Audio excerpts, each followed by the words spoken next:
Genèse, chapitre 23, verset 1. La vie de Sarah fut de 127 ans. Telles sont les années de la vie de Sarah. Verset 2. Sarah mourut à Kirjat-Arba, qui est Hébron, dans le pays de Canaan. Et Abraham vint pour mener deuil sur Sarah et pour la pleurer. Verset 3. Abraham se leva de devant son mort et parla ainsi au fils de Heth. Verset 4.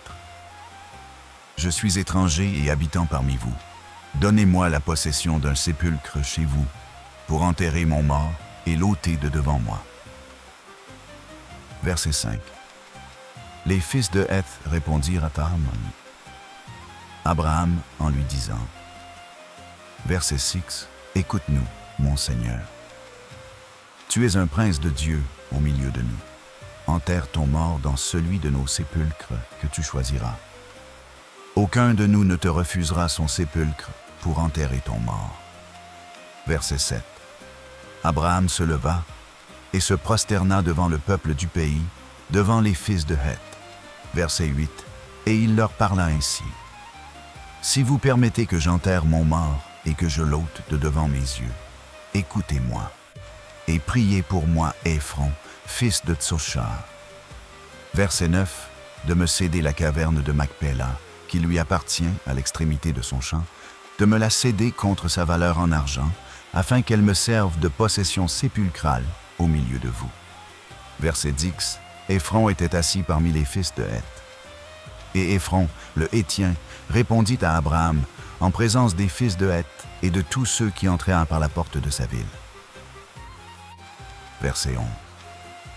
Non, mon Seigneur, écoute-moi. Je te donne le champ et je te donne la caverne qui y est. Je te les donne aux yeux des fils de mon peuple. Enterre ton mort. Verset 12. Abraham se prosterna devant le peuple du pays. Verset 13. Et il parla ainsi à Éphron en présence du peuple du pays. Écoute-moi, je te prie. Je donne le prix du champ. Accepte-le de moi, et j'y enterrerai mon mort. Verset 14.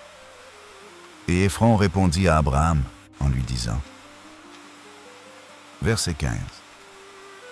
Mon Seigneur, écoute-moi. Une terre de 400 cycles d'argent, qu'est-ce que cela entre moi et toi? Enterre ton mort. Verset 16. Abraham comprit Éphron. Et Abraham pesa à Éphron l'argent qu'il avait dit, en présence des fils de Heth, 400 cycles d'argent ayant cours chez le marchand. Verset 17. Le champ d'Éphron à Macpéla, vis-à-vis de Mamré, le champ et la caverne qui y est, et tous les arbres qui sont dans le champ et dans toutes ses limites alentours. Verset 18. Devinrent ainsi la propriété d'Abraham, aux yeux des fils de Heth et de tous ceux qui entraient par la porte de sa ville. Verset 19. Après cela, Abraham enterra Sarah, sa femme, dans la caverne du champ de Macpéla, vis-à-vis de Mamré, qui est Hébron, dans le pays de Canaan. Verset 20. Le champ et la caverne qui y est demeurèrent à Abraham comme possession sépulcrale, acquise des fils de Heth.